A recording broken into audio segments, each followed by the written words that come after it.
Okay, the New Deal. Some additional help on this assignment. So, the New Deal.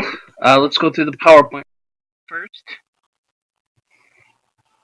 We've learned so far about the Great Depression through our previous 3 days of assignments. The Great Depression was a serious economic crisis that followed the stock market crash of 1929. By 1932, 20% of the U.S. population was unemployed, and over half, correct that, were living in poverty. Franklin Delano Roosevelt, who is the author of today's document, was president from 1933 to 1945. When he ran for president, he created a plan called the New Deal in order to promote economic recovery. As part of the New Deal, Roosevelt created social safety net programs, some of which we still use today, including unemployment insurance and Social Security, and initiated public work programs to employ people, meaning that he would take government projects and then hire people to work those jobs. Today's document comes from one of his campaign speeches. Vocabulary words we have favored, which is lucky. Public works are projects that are financed by governments through tax revenues for the benefit of people. For example, building roads. You can hear my dogs behaving very well outside. Stimulate is to increase. Issuance is giving out. A bond is a debt security that the government sells in order to finance its spending. Marginal land is land not good for farming. Reforestation is planting trees in areas where they had been cut down. Cut over land is land where trees have been cut down. Soil erosion is wearing away of the top fertile layer of soil. Timber famine is lack of trees that can be cut down and used. Solvency and security. Constituent is to define oneself. I apologize, is to define oneself. Prophet is someone who tells about the future, and a call to arms is a strong invitation to participate in an all-important project. A crusade is a campaign to support a political, social, or religious cause. So here we go with our reading. There are two ways of viewing the government's duty in matters affecting economic and social life. The first sees to it that a favored few are helped in hopes that some of their prosperity will leak through, sift through, to labor, to the farmer, to the small businessman. But it is not and never will be the theory of the Democratic Party. So let me stop reading there for a second and explain this quote, because this is pretty significant. Roosevelt saying there's two ways to deal with this Great Depression. One is to give money and resources to the richest and the biggest businesses and rely on them to give back to the people. Meaning that big businesses were saying, hey, give us a lot of money and we can hire people and stop the unemployment thing.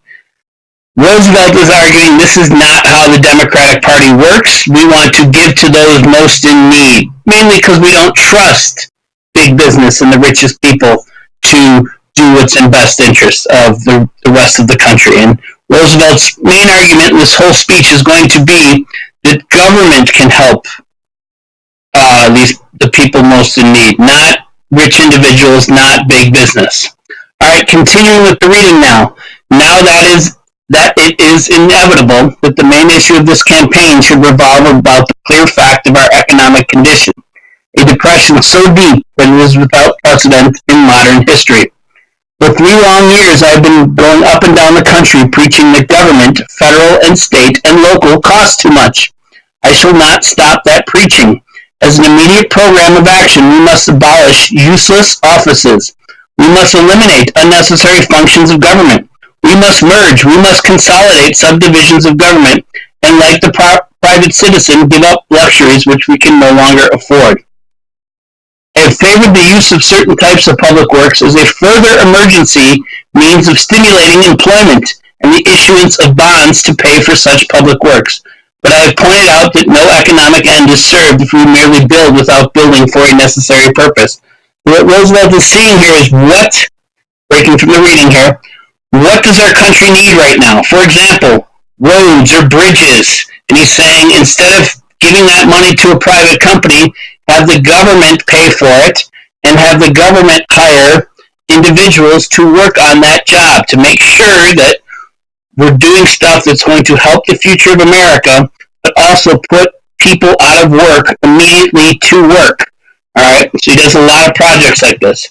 Just as one example, we know that a very hopeful and immediate means of relief, both for the unemployed and for agriculture, will come from a wide plan of the converting of many millions of acres of marginal and unused land into timberland through reforestation.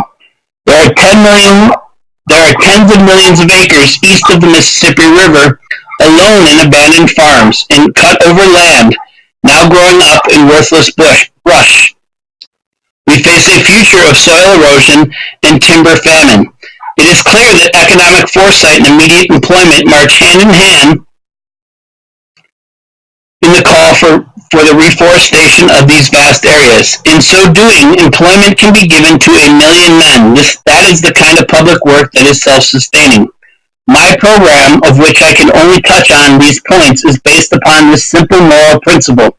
The welfare and soundness of a nation depend first upon what the great mass of the people wish and need, and second, whether or not they're getting it. Yes, when, not if, when we get the chance, the federal government will assume bold leadership in distress relief. I pledge myself to a new deal for the American people. Let us all here assembled constitute ourselves prophets of a new order of competence and of courage. This is more than a political campaign. It is a call to arms. Give me your help, not to win votes alone, but to win in this crusade to restore America to its own people. So, our questions here. I'll leave these up while I explain it. So, explain what the opening paragraph of this passage means in your own words. And Roosevelt's arguing against the theory that the best way to solve the issues of the Great Depression would be to help the rich and big businesses and let them take that money, restart the businesses, and hire the unemployed. Roosevelt argued that that theory immediately helped the rich and that government was dependent on the rich and big businesses to do the right thing. Roosevelt preferred to directly help those who were most in need. 2. How does Roosevelt define the role of the government? He says government must act on behalf of the majority of the population. They must help those who are most in need. Government work and jobs should be to the benefit of everybody in society. 3. List 3 benefits Roosevelt claims will result from reforestation. 1. Jobs, 2. Environmental cleanup, and 3. Create a nice place to live for future generations. 4. List 3 examples of government helping people directly as the result of the New Deal. 1. It created jobs. 2. It eliminated government waste. 3. It created programs and jobs that would benefit America long term. And then 5 is your opinion, could private businesses have come up with something like this to help people during the Great Depression? There's no right or wrong answers to this one. I would say right now, if you haven't finished getting this down, maybe take a picture of questions 1 through 4 so you can fill out 1 through 4. Don't skip question 5. That's your opinion. Make sure you're answering. I hope this was a helpful lesson for you.